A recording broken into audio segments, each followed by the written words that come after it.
बिस्मिल्लाहिर्रहमानिर्रहीम। बाबू मन अहक़्क़ु बिल इमामा, इमामत का ज़्यादा हक़दार कौन है। यानी कि सब हक़दार खड़े हैं तो उनमें से जो सबसे ज़्यादा हक़ रखता है वो इमामत का कौन है। इमाम तिरमिज़ी अपनी सनद के साथ बयान करते हैं कि रावी कहते हैं मैंने अबू मसूद अंसारी को ये कहते हुए सुना कि नबी पाक सल्लल्लाहु अलैहि वसल्लम ने फरमाया कौम को इमामत कराएगा वो जो किताबुल्लाह का सबसे ज़्यादा क़ारी है, और अगर किरात में सब बराबर हैं तो जो सुन्नत का सबसे ज़्यादा आलिम है वो कराएगा, और अगर सुन्नत में सब बराबर हैं तो हिजरत में जो पहले है वो कराएगा, और अगर हिजरत में सब पहले हैं तो उनमें जो उम्र का बड़ा है वो कराएगा। और इमाम के होते हुए बंदा इमामत ना कराए और किसी के घर में उसकी मसनद पे उसकी इजाज़त के बग़ैर ना बैठे। ठीक है, किसी के घर उसकी मसनद पे उसकी इजाज़त के बग़ैर ना बैठे। जहाँ इमाम मुकर्रर है वहाँ वही इमामत का ज़्यादा हक़दार है। वो मुक़्तदियों से ज़्यादा अक़रा है, आलम है या नहीं। जहाँ इमाम मुकर्रर है वहाँ इमामत का हक़दार वही है। इस सूरत वहाँ पेश आएगी जहाँ इमाम मुकर्रर ना हो या सफ़र हो और दौरान सफ़र नमाज का वक्त आ गया तो अब मसला छिड़ेगा कि इमामत का ज़्यादा हक़दार कौन है। तो ये उस दौर में मसला होता था, आजकल कहाँ होता। आज लोग शर्मो शर्मी तकबीर नहीं पढ़ते, ठीक है ना। तो अब तो बस वो जिसकी दाढ़ी होती है उसको पकड़ के आगे कर देते हैं, और कई दफ़ा सिर्फ दाढ़ी रखी होती है और बंदे को नमाज के मसलों का इल्म बिल्कुल नहीं होता, और वो भी शर्मो शर्मी नमाज ख़राब कर देते हैं लोगों की। तो हया अल्लाह से करनी चाहिए। अल्लाह के मामलात हैं, हुकूकुल्लाह हैं और हुकूकुल इबाद। बैक वक़्त आदमी दोनों को पसे पुशदार रहा। नमाज सही नहीं पढ़ी, हुकूकुल्लाह मुतासिर हुए। बंदों की नमाज ख़राब की, हुकूकुल इबाद मुतासिर हुए। अगर आदमी को इल्म नहीं तो वो साफ़ कहे कि मुझे इल्म, और अगर आदमी को इल्म है तो वो झिझक की वजह से फिर पीछे ना हटे, फिर वो आगे बढ़े और नमाज जो है वो कराए। अब बात ये है, अक़रा ज़्यादा हक़दार है या अफ़क़ा। अक़रा खुश इल्हान कारी जो होता है, खुश इल्हान कारी, वरना मखारिज तो सब के लिए ज़रूरी है। एक आदमी अक़रा नहीं है, इमाम साहिब हैं, नमाज पढ़ाते हैं, उनके लिए भी ज़रूरी है वो आइन को अपने मखरज से अदा करे, सीन और स्वाद के अंदर फ़र्क करे, समझ आई, ज़ा और ग़ा में फ़र्क करें। मखारिज तो ज़रूरी है, उसके बग़ैर तो अदायगी ही नहीं होगी। बात ये हो रही है कि एक शख्स को मखारिज आते हैं लेकिन वो खुश इल्हान नहीं है, और एक खुश इल्हान है, कारी है, तो अक़रा ज़्यादा हक़दार है या अफ़क़ा। नमाज के मसाइल की मालूमात रखने वाला अफ़क़ा है, ठीक है। ये बात मैं फिर बता दूँ कि दोनों के लिए, एक शख्स की आवाज़ बहुत अच्छी है लेकिन उसके मखारिज नहीं है, वो इमामत का हक़दार, बल्कि उसकी नमाज भी दुरुस्त नहीं है, ठीक है। मखारिज को, अपने हरूफ को उनके मखारिज से अदा करना ये अज़हद ज़रूरी है। इमाम अहमद और इमाम अबू यूसुफ़ के नज़दीक अक़रा ज़्यादा हक़ रखता है, और इनकी मुस्तदल ये रिवायत। इमाम साहिब और इमाम मोहम्मद के नज़दीक अफ़क़ा ज़्यादा हक़दार है, जो नमाज के मसाइल का इल्म रखता है। अहनाफ की दलील, हुज़ूर सल्लल्लाहु अलैहि वसल्लम ने मरज़ुल विसाल में क्या फ़रमाया, मुरू अबा बकरिन फ़लयुसल्लि बिन्नास। हज़रत अबू बकर रज़ी अल्लाह तआला अन्हु को हुक्म दें कि वो लोगों को नमाज पढ़ाएं। हालांकि वहाँ पे उबई बिन काब जैसे कारी मौजूद हैं, और हज़रत अबू बकर रज़ी अल्लाह तआला अन्हु को हुक्म दिया। और हज़रत अबू सईद फरमाते हैं वकान अबू बकरिन आलमुना, वकान अबू बकरिन आलमना, कि हज़रत अबू बकर रज़ी अल्लाह तआला अन्हु हम में सबसे बड़े आलिम हैं, बल्कि आलम हैं। सबसे ज़्यादा इल्म रखने वाले कौन हैं? हज़रत अबू बकर। तो आलम और अफ़क़ा मुतरादिफ़ हैं। तो क्या साबित हुआ कि अगर इमामत की बात होगी तो जो अफ़क़ा है वो ज़्यादा हक़ रखता है। वो क्या रखता है? अब देखें ना, हदीस क्या बता रही हैं इमामत का हक़दार, और हमारे यहाँ क्या होता है, जो थोड़े पैसे ले वो ज़्यादा हक़दार। कितने अफसोस की बात है। अच्छा जी, अब दो रिवायतें आ गई हमारे पास, एक से साबित हुआ अकरा ज़्यादा हक रखता है और एक से साबित हुआ अफ़का। तो बज़ाहिर तो दोनों में तारुज़ है। कुछ मुहद्दिसीन कहते हैं कि अकरा और आलम इनमें निस्बत तसावी की है, हर अकरा आलम है और हर आलम अकरा, लेकिन ये तौजीह दुरुस्त नहीं। ग़ज़वा बीर मऊना में शहीद होने वाले जो कुर्रा थे वो सिर्फ़ कुर्रा थे, उलमा न थे। तो साबित हुआ कि कुर्रा और उलमा में जो निस्बत है वो तसावी की। कभी हो सकता है कारी भी हो, आलिम भी हो, आलिम भी हो, कारी भी हो, लेकिन हर जगह इनका पाया जाना ज़रूरी नहीं है। ठीक है, जवाब ये है, इस्लाम के आगाज़ में जब हुफ़ाज़ की तादाद थोड़ी थी तो हिफ्ज़ कुरान की तरग़ीब देने के लिए हुज़ूर सल्लल्लाहु अलैहि वसल्लम ने फरमाया अक़रा ज़्यादा हक़ रखता है, क्योंकि अभी तो आलिम बनना है ना, अभी तो इल्म के दर्जे रहते हैं। तो उस वक़्त अक़रा कहा, और जब इल्म मुकम्मल था, लोग उलमा थे, तो फिर कहा कि जो उलमा हैं वो इसके ज़्यादा।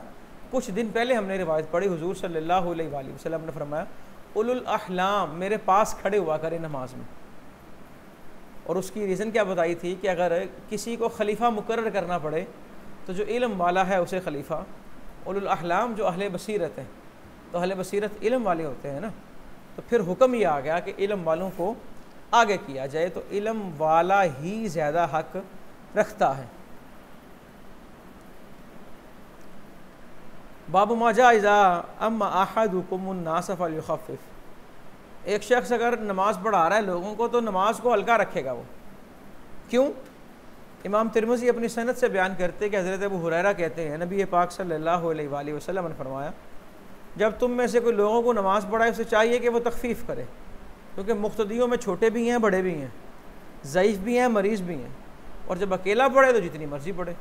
हमारे यहाँ होता उल्टा है, आदमी अकेला नमाज बड़ी जल्दी पढ़ लेता है। ये हकीकी बात है। आप किसी इमाम साहिब की नमाज 4 रकती नमाज का दुरानिया देख लें और उसके बाद 4 रकत अदा करने का दुरानिया देख लें। मिसाल के तौर पे एक इमाम साहिब इल्ला माशाल्लाह होंगे अच्छे, मैं किसी के तक़वे पे बात नहीं कर रहा, लेकिन मैं बता रहा हूँ कि हदीस क्या कहती है हमें। वो ये बड़े बड़े मुत्तकी होंगे कि उसने इशा की नमाज़ पढ़ाई है 8 मिनटों में, 4 रकतें, कितनी थी? 8 मिनटों में पढ़ाई है। उसके बाद 2 सुन्नत, 2 नफल, फिर 3 वितर और 2 नफल, 5 और 4 9 रखते हैं वो 8 मिनट से पहले पढ़ लेते। होता कि नहीं ऐसा? होता है ना। हदीस कह रही है जब लोगों को पढ़ाएं तो तख़फ़ीफ़ करें, और जब अकेले पढ़ें तो जितनी मर्ज़ी पढ़े। यहाँ एक चीज़ और मैं आपकी मालूमात के लिए अर्ज़ कर दूँ, अक्सर लोग इसमें हम ख़ता करते हैं और माशरे में आप अक्सर लोगों को ख़ता करते देखें, बड़े बड़े नामवरों को इस मसले में ख़ता करते देखें। यहाँ हो सकता है कोई आदमी ये कहे कि ऊंचा पढ़ने में वक्त लगता है और आहिस्ता पढ़ने में वक्त कम लगता है, तो ये एतराज़ उसका वैलिड नहीं है, क्योंकि आदमी अकेला भी नमाज़ पढ़ रहा हो तब भी मुंह से इतनी आवाज़ निकालना ज़रूरी है कि अपने कानों में पड़े। मुंह के अंदर अगर किसी ने किरात की तो उसकी नमाज नहीं होगी।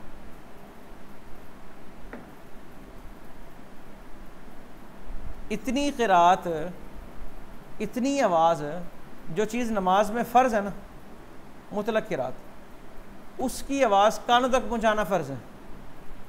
जो चीज़ नमाज में वाजिब है उसकी आवाज़ कानों तक पहुँचाना, कम अज़ कम इतनी आवाज़ हो कि अगर कोई शोर शराबा नहीं हो रहा तो वो आवाज़ मेरे कान तक पहुँचे, और उस आवाज़ के पहुँचने में कोई माने मौजूद।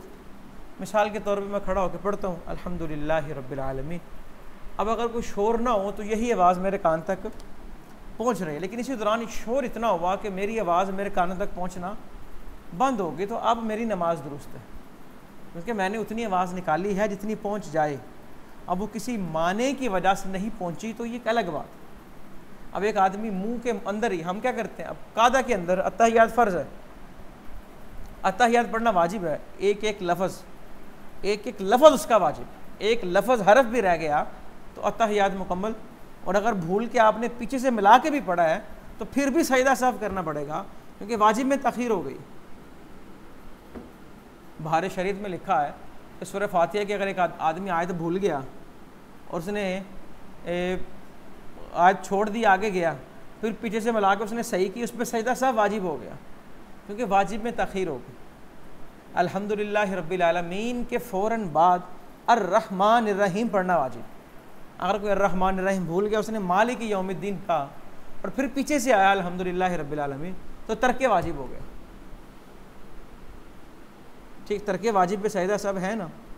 तो इसी तरह अगर कोई शख्स अपनी आवाज़ कानों तक नहीं, आप अगर इस तरह पढ़ें तो मस्जिद वाले तो आप लोग कहेंगे लो जी तुसी की रौला पाना आ गए। कम अज़ कम इतनी आवाज़ ज़रूरी है। अच्छा खैर, बात कहाँ निकल गई, ज़िमनन मसला था। बात ये हो रही थी अगर लोगों को नमाज़ पढ़ाएँ तो उसे मुख्तसर रखें, और अगर अकेले नमाज़ पढ़ें तो उसे जितना मर्ज़ी लंबा कर दें। यह हदीस देखो ना, हज़रत अनस कहते हैं कि लोगों में सबसे हल्की और सबसे मुकम्मल नमाज में हुजूर सल्लल्लाहु अलैहि वसल्लम आ गई थी। सबसे हल्की नमाज और सबसे मुकम्मल। हल्की का मतलब ज़्यादा लंबी नहीं, सबसे हल्की नमाज और सबसे मुकम्मल नमाज। यानी कि हल्की का मतलब ये नहीं कि नमाज के अंदर जो चीज़ें हैं वो छोड़ दी जाएँ। नमाज के फ़राइज़, सुन्नतें, मुस्तहब्बात, वाजिबात सब मुकम्मल है, और इसके बावजूद भी लोगों में सबसे हल्की है। बाब माजा फ़ी तहरीम सलात व तहलीलिहा, नमाज की तहरीम और नमाज की तहलील। इमाम तिरमिज़ी अपनी सनद से बयान करते हैं, हज़रत अबू सईद खुदरी कहते हैं कि नबी पाक सल्लल्लाहु अलैहि वसल्लम ने फरमाया मिफ्ताह सलात अत्तहूर, नमाज की चाबी क्या है? तहारत। इस पे हमने बाबु तहारा के अंदर बड़ी तसल्ली बख्श बहस पढ़ी है। व तहरीमुहा तकबीर, इसकी तहरीम तकबीर है। तहरीम का मतलब क्या, वो सारी चीज़ें हराम हो गई हैं जो नमाज से पहले हलाल थी। व तहलीलुहा तस्लीम, अब इस हुर्मत की तहलील सलाम है, इस्लाम फेरने से अब वो वापस वो चीज़ें हलाल होगी। वला सलाता, और नमाज नहीं है लिमन लमुस की लम यक़रा बिल हम्दि व सूरा, जो सूरह फातिहा और सूरत ना पढ़े फ़र्ज़ में या फ़र्ज़ों के अलावा में, उसकी नमाज नहीं है। अगर फ़र्ज़ों की बात की जाए तो फ़र्ज़ों की सिर्फ पहली 2 रकत के अंदर किरात है, आखिरी रकतों में किरात वो तीसरी रकत हो या तीसरी और चौथी हो। किरात क्यों नहीं है? हज़रत आयशा रज़ी अल्लाह ताला अन्हा से एक रिवायत मिलती है, आप फरमाते हैं जब नमाज़ें फ़र्ज़ हुई ना तो 2-2 रकतें ही फ़र्ज़ हुई थी। इसलिए हम जब सफ़र में जाते हैं ना तो नमाज अपनी असली हालत पे लौट आती है, कसर करते हैं। उस क्या करते हैं? अब मगरिब में कसर नहीं हो सकती, चूँकि कसर में हुक्म है आधी करने का, मगरिब के अंदर आधी नहीं होती। वरना नमाज जो फ़र्ज़ हुई थी असल में वो कितनी रखते हैं? 2 रखते हैं। इसलिए फ़र्ज़ों की पहली 2 रकतों में किरात है और तीसरी और चौथी रकत में किरात नहीं है। बाबुन फिर नशरी लसाबी इंद तकबीरी, तकबीर तहरीमा के वक़्त उंगलियों का खोलना। इज़ा कब्बर अलसलाती नशरा असाबिअहु, जब आप सल्लल्लाहु अलैहि वसल्लम तकबीर कहते तो अपनी उंगलियों का नशर करते। इधर देखो, नशर के 2 मानी होते हैं। नशर का एक माना है ज़िद्दुल कब्ज़, ये कब्ज़ है, मुट्ठी बंद करना। इसकी ज़िद क्या है? ये नशर, मुट्ठी बंद ना हो, ये नशर है। और एक नशर का माना है ज़िद्दुज़्ज़म, ये उंगलियां मिली हुई हैं तो इन उंगलियों को यूं खोलना नशर, यूं उंगलियों के दरमियान फासला रहे। तो नशर के 2 माना है, ज़िद्दुल कब्ज़ और ज़िद्दुज़्ज़म। यह हदीस में इसका जो माना मुराद है वो ज़िद्दुल कब्ज़ है कि मुट्ठी खुली हो, ऐसे हो, ऐसे हो, ऐसे हो, मुट्ठी खुली हुई हो। समझ आ गई?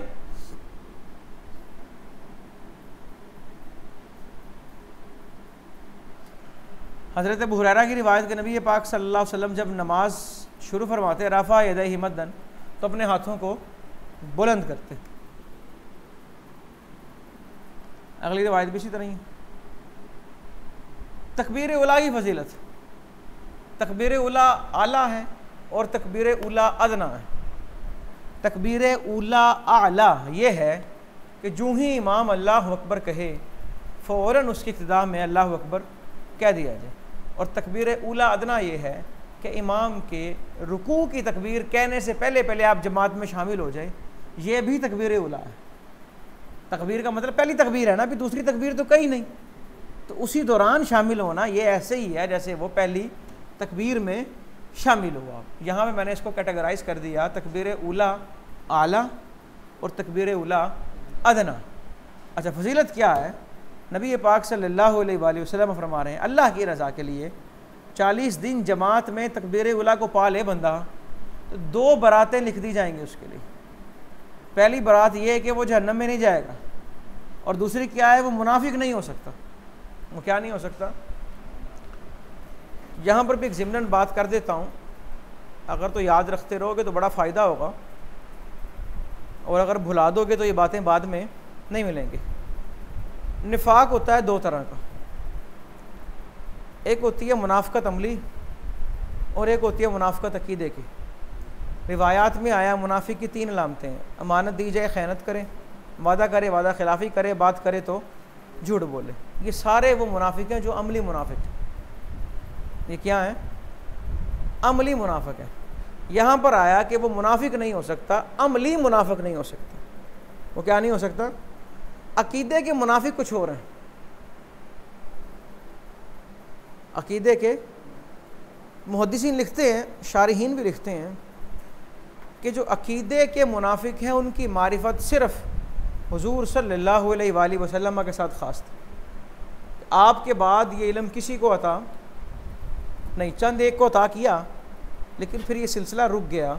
जिस तरह आप सल्लल्लाहु अलैहि वसल्लम ने नाम लिए, तू मुनाफिक है उठ जा, तू मुनाफिक है उठ जा, वो अकीदे के मुनाफिक। रईसुल मुनाफिकीन अब्दुल्ला बिन उबई ये अकीदे का मुनाफिक था, अमल की बात नहीं, क्योंकि जिसका अकीदा ही दुरुस्त नहीं है उसका अमल मोतबर ही नहीं।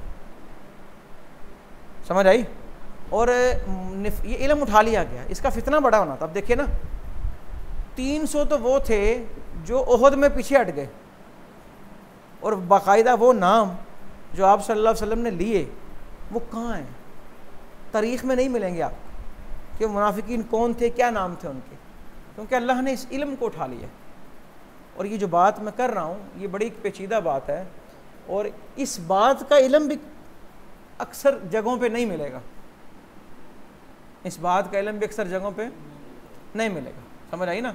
तो कुरान में जो मुनाफिकीन की सज़ाएं बयान हो रही हैं ना, उनमें से इस बात की शनाख्त करनी पड़ेगी कि मुनाफिक फ़िल अकीदा की बात हो रही है या मुनाफिक फ़िल अमल की बात हो रही है। हम मुनाफिक फ़िल अकीदा की सज़ा को मुनाफिक फ़िल अमर पे थोप देते हैं, जैसा कि कोई कहे इन्नल मुनाफिकीन फ़ी दरकिल अस्फली मिनन नार, और वो समझे ही ना यहाँ मुनाफिकीन से कौन मुराद है। वो कहे जी मुनाफिकों की मस्जिद में जाना मना है, तो लिहाजा ये आदमी झूठ बोलता है, इसकी मस्जिद में नहीं जाना। वो ला तकुम फ़ीही अबदा, ये मुनाफिक फ़िल अकीदा की बात हो रही है।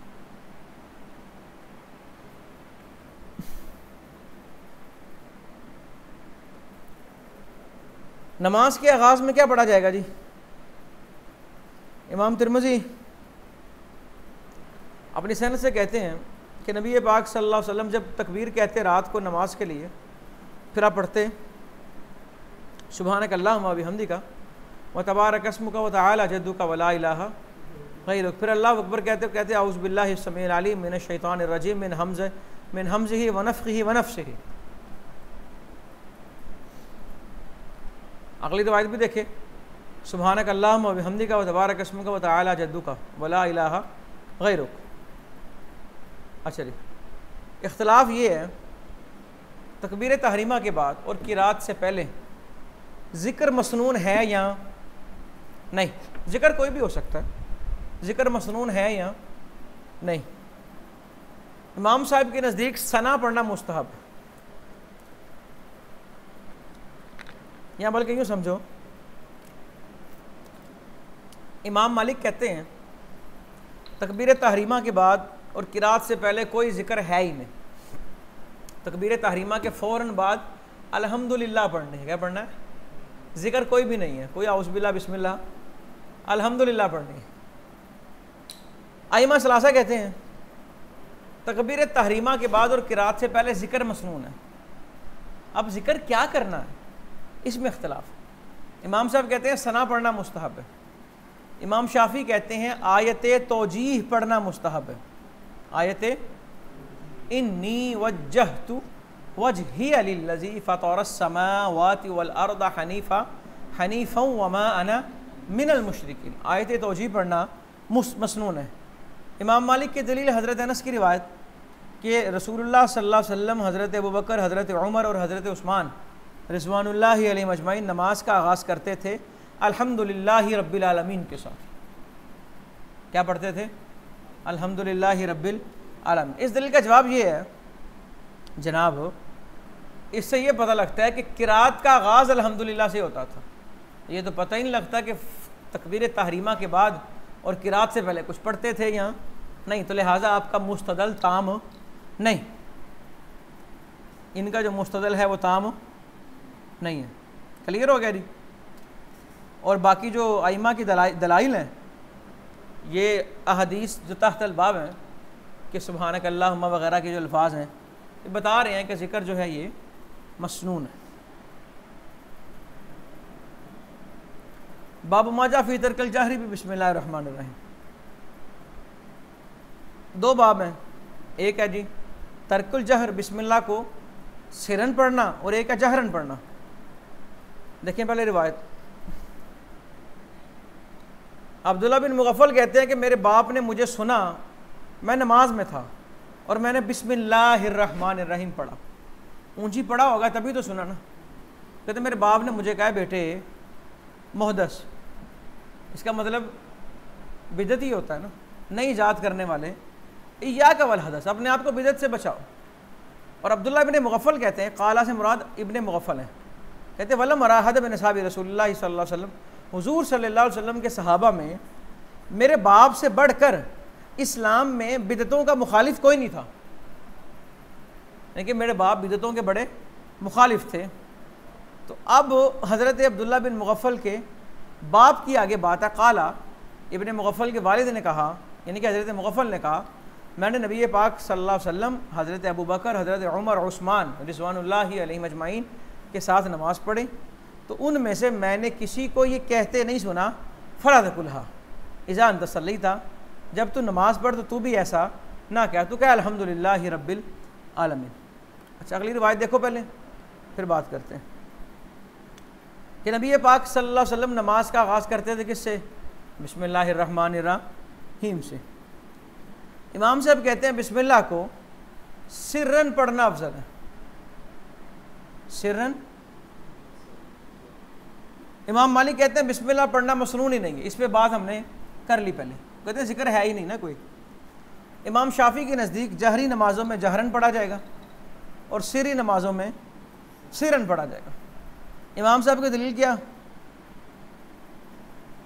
ये अभी जो रिवायत गुजरी कि नबी पाक बल्कि मुस्लिम और इब्ने माजा में हज़रत अनस रज़ी अल्लाह तआला अन्हु की रिवायत दर्ज है।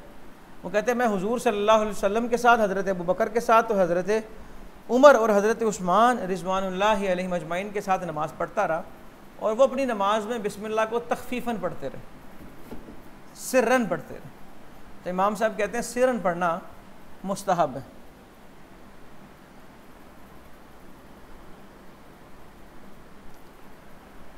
इमाम मालिक की दलील, ये हज़रत इब्ने मुगफ़ल वाली रिवायत, उसका जवाब ये है कि इब्ने मुगफ़ल को उनके वालिद ने बिस्मिल्लाह पढ़ने से नहीं रोका,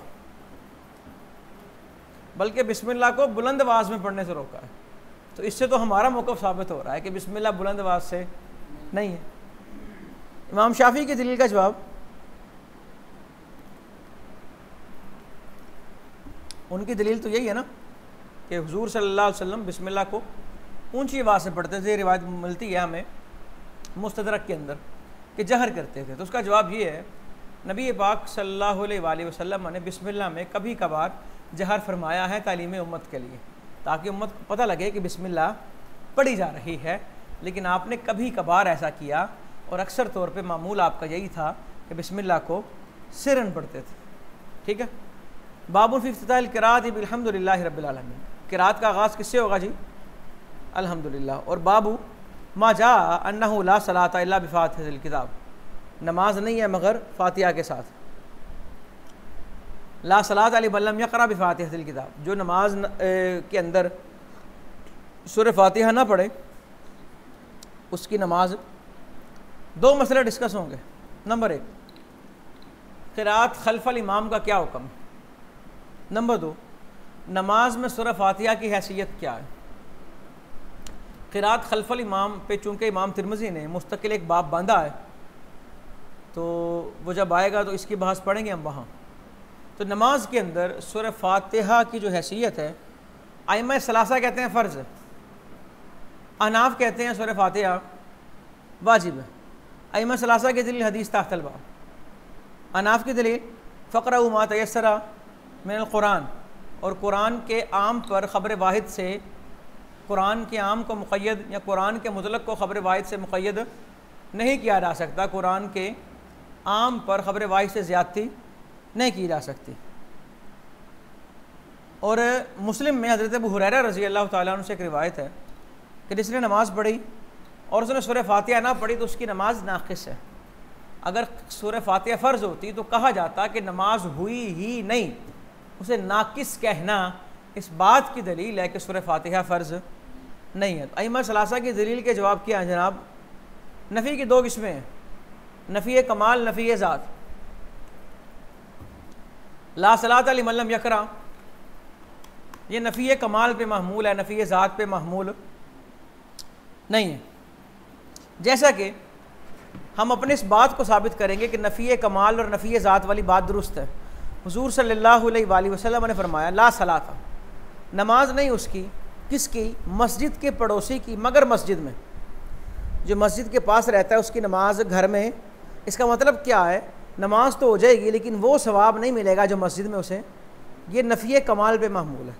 और एक और फरमान है ला सलाता, नमाज नहीं किसकी, हा लिहाइदिन इल्ला बिखिमार औ कमा क़ाल, एक बालिगा औरत की नमाज नहीं है मगर चादर के साथ। ये नफ़ी ज़ात है कि एक बालिगा लड़की बग़ैर दुपट्टे के नमाज़ पढ़ेगी तो नमाज उसकी होगी ही नहीं। तो नफ़ी एक होती है कमाल की और एक नफ़ी होती है ज़ात की। हदीस तहतल बाब और इससे मुतल्लिक़ इतनी रिवायात हैं, नफ़ी कमाल पे महमूल है।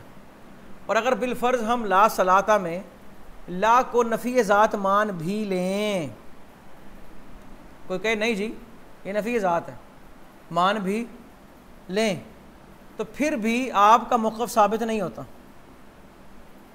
कि सूरह फातिहा नमाज की रुकन है। ये साबित क्यों नहीं होता? क्योंकि बाज़ रिवायतों के अंदर फातिहा के साथ फ़साइदन के लफ्ज़ मौजूद हैं। किसके? फ़साइदन। माना ये होगा जब तक सूरह फातिहा के साथ कोई सूरत ना मिलाई जाए तो नमाज नहीं होती। अभी हमने कुछ अहदीस पहले ही पढ़ा ना, बाबू माजाफ़ी तहरीम सलाती व तहलीलिहा में ला सलाता लिमन लम यक़रा बिलहम्दी व सूरत, कि उसकी नमाज नहीं जो हम्द और सूरत ना पढ़े। और एक और करीना वो ये है क़रा यक़राउ, ये कायदा ज़हन में रखना, जब हरफ जर के साथ, हरफ जर के बग़ैर हो, इसके अंदर उसूल ये है क़रा यक़राउ, ये हरफ जर के वास्ते के बग़ैर मुतद्दी होती, हरफ जर इसमें नहीं आता। और जब हरफ जर आ जाए तो अब जहाँ जो मक़रूफ़ है ना, मक़रूफ़, उससे बाज़ मक़रूफ़ मुराद होगा, कुल मुराद नहीं होगा। जहाँ ला सलाता लिमन लम यक़रा बिफ़ातिहतिल किताब, इससे बाज़ मुराद है। क्या मतलब कि सूरह फातिहा के साथ सूरत मिलाना भी ज़रूरी है। यानी कि हमारी फ़साइदन वाली बात दुरुस्त है कि यहाँ पे सिर्फ सूरह फातिहा नहीं, कि उसमें से जो क़िराअत ज़रूरी है उस क़िराअत का कुछ हिस्सा फातिहा है। समझ आई ना? तो हमारा मौक़िफ़ अपनी जगह कायम है और वही साबित है, हमारा मुस्तदल मजबूत है, ताम है, वो ये कि सूरह फातिहा वाजिब है और मुतलक़ क़िराअत फ़र्ज़ है। और ये नफ़ी कमाल पे महमूल है, नफ़ी ज़ात पे महमूल नहीं। आमीन कहना जी। नबी पाक सल्लल्लाहु अलैहि वसल्लम को फरमाते सुना, रावी कहते हैं मैंने, आपने क़िराअत की ओर पढ़ा गैरिल मग़दूबि अलैहिम वलद्दालिन, और फिर आपने कहा आमीन व मद्दा बिहा सौतहु, और अपनी आवाज़ को आपने बुलंद किया। कुछ लोग कहते हैं आमीन अरबी का लफ्ज़ है, और कुछ लोगों ने कहा ये सुरयानी ज़ुबान का लफ्ज़ है, और सही बात यही है कि ये अरबी लफ्ज़ नहीं है। आमीन सिरन पढ़ना चाहिए या जहरन, और आमीन का माना है इस्तजिब दुआ अना। क्या माना इसका? इस्तजिब दुआ अना। सिरन पढ़ना भी जायज़ है, जहरन पढ़ना भी जायज़ है, लेकिन शरन पढ़ना जायज़ नहीं है। कुछ शैतानी के लिए ऊंचा पढ़े तो फिर जायज़ नहीं। वैसे सिरन भी जायज़ है और जहरन भी जायज़ है, लेकिन शरन जायज़ नहीं। अफजलियत में इख्तलाफ है। इमाम शाफी और इमाम अहमद के नज़दीक जहर अफजल है, इमाम मालिक और इमाम साहिब के नज़दीक सिर अफजल है।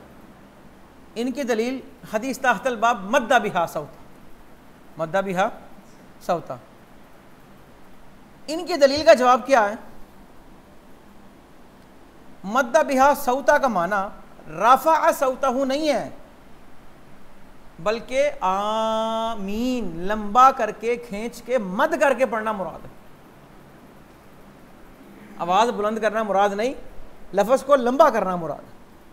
इमाम मालिक और इमाम साहब की दलील क्या? इमाम तिरमिज़ी ने हज़रत शोबा से रिवायत नकल की ना, यहाँ मौजूद है ये इसी रिवायत के अंदर कि काला आमीन वख़ाफ़त बिहा, आमीन कहा और अपनी आवाज़ को पस्त किया। अच्छा, एक बात और सुनो, फिर अगली बात की तरफ आते हैं। आमीन कहेगा कौन? इमाम और मुक्तदी दोनों, या सिर्फ इमाम या सिर्फ मुक्तदी? जमहूर कहते हैं इमाम और मुक्तदी दोनों कहेंगे। इमाम मालिक कहते हैं सिर्फ मुक्तदी कहेंगे। इमाम मालिक की दलील हज़रत अबू हुरैरा की रिवायत, हुज़ूर सल्लल्लाहु अलैहि वसल्लम ने फरमाया जब इमाम गैरिल मग़दूबि अलैहिम वलद्दालिन कहे फ़क़ूलू आमीन, तो तुम क्या कहो? आमीन कहो। इसका जवाब ये है, इस हदीस में इमाम और मुक्तदी के वज़ाइफ की तकसीम नहीं की गई, बल्कि मकसद ये है कि इमाम और मुक्तदी, यानी कि जब गैरिल मग़दूबि अलैहिम वलद्दालिन कहा तो अब इमाम तो आमीन कहने लगा है, फ़क़ूलू आमीन, तो तुम भी आमीन कह लो। और इसी हदीस से यह भी साबित हो रहा है कि रात खल्फल इमाम नहीं है, क्योंकि इमाम कह रहा है और मुक्तदी चुप है। अगर मुक्तदी भी कह रहे होते तो फ़क़ूलू आमीन कहने की ज़रूरत ही ना थी। फ़क़ूलू आमीन कहा इसलिए कि इमाम किरात कर रहा है और मुक्तदी खामोश है, तो आप सल्लल्लाहु अलैहि वसल्लम ने कहा आमीन के वक़्त खामोश ना रहना। अच्छा, अब इस रिवायत में ना इमाम तिरमिज़ी ने हज़रत शोबा की रिवायत पे, वख़ाफ़त बिहा सौतहू वाली रिवायत पे 3 इतराज़ वारिद किए हैं। हालांकि तीनों इतराज़ ये दुरुस्त नहीं है। पहला इतराज़ ही किया, वो कहते हैं जी शोबा ने कहा अन हजर अबिल अम्बस, अन हजर अबिल, यानी कि जो हजर हैं ये अबुल अम्बस हैं, इनकी कुनियत अबुल अम्बस है। अच्छा जी, हालांकि हजर अबुल अम्बस नहीं, हजर बिन अम्बस है।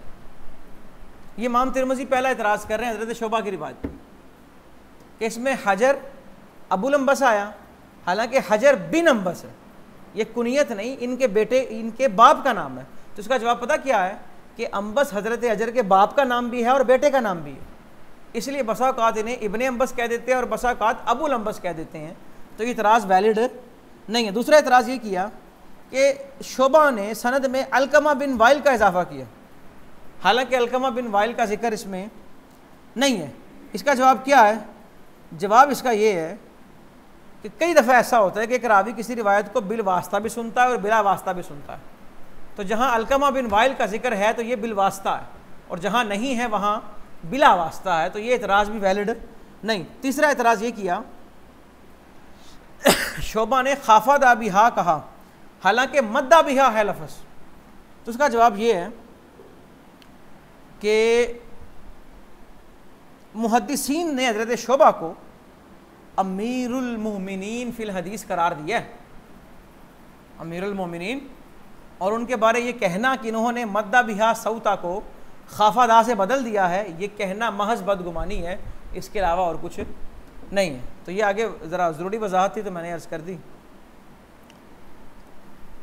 अगली रिवायत इसी तरह बाबू माजा फी फजल तामीनी, आमीन की फजीलत क्या कि इमाम जब आमीन कहे, यहाँ से ये भी साबित हुआ कि इमाम भी आमीन कहेगा, फ़अमीन हो, तुम भी ईमान, तुम भी आमीन कहो, क्योंकि जिसकी आमीन फरिश्तों की आमीन से मिल जाए, क्योंकि इस वक्त फ़रिश्ते भी आमीन कह रहे होते हैं, और जिसकी आमीन फरिश्तों की आमीन से मिल जाए, गुफ़िर लहू मा तक़द्दम मिन ज़ंबी, उसके साबिक़ा गुनाहों की मग़फ़िरत कर दी जाती है। फ़ी सकततैन, दो सकते, दो खामोशियाँ नमाज के अंदर, दो सकते हैं, एक क़िरात से पहले है और एक क़िरात के बाद है।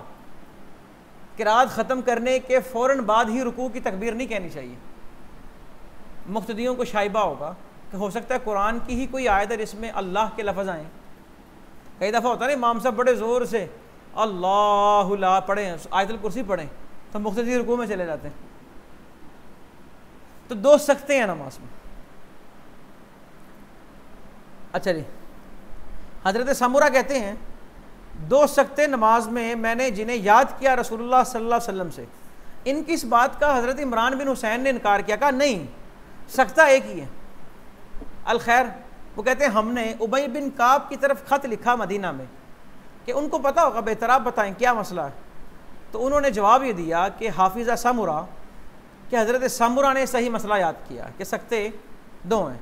तो सईद कहते हैं हमने हज़रत कतादा से कहा ये दो सकते क्या हैं? कहा जब नमाज में शुरू करें और जब किरात से फ़ारग हो। समझ आ गई?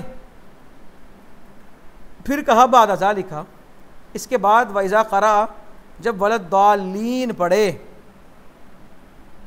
ठीक है, फिर सकता है। सकते का मतलब कि खामोशी है, मुंह में आमीन कहना है इतनी आवाज़ में कि सिर्फ अपने तक पहुँचे, बाकियों तक ना पहुँचे, सिर्रन कहना। सकते का मतलब कि इस दौरान जो पढ़ना है वो सिरन पढ़ना है, और रुकू में जाने से पहले जो सकता करना है बस ऐसे चंद लम्हों का, एक आधे सेकंड का सकता करना है, और उसके बाद तकबीर कह के रुकू में चले जाना है।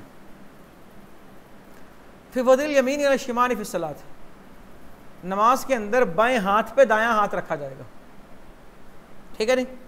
नबी पाक सल्लल्लाहु अलैहि वसल्लम ने नमाज पढ़ाई, रावी कहते हैं हमें, और आपने अपने बाएं हाथ को पकड़ा किसके साथ? दाएं हाथ के साथ। रुकू और सजदे के वक़्त तकबीर कही जाएगी, तकबीरात इंतकाल। हज़रत इब्ने मसूद रज़ी अल्लाह ताला अन्हु कहते हैं कि नबी पाक सल्लल्लाहु अलैहि वसल्लम हर खफ्द और रफ़ में तकबीर कहते थे, हर क़याम और कूद में तकबीर कहते थे, और हज़रत अबू बकर और हज़रत उमर भी ऐसा ही करते थे। खफ्ज़ का मतलब है झुकना और रफ़ का मतलब है उठना, नीचे जाते हुए और ऊपर आते हुए तकबीर कहते थे। इनसे तकबीर आते इंतकाल मुराद है। एक और बाब, काना युकब्बिर हुआ यहवी, यहवी का मतलब भी झुकना है, कि नीचे जाते हुए आप क्या कहते थे? तकबीर कहते थे। आगे इंशाल्लाह फिर पढ़ेंगे।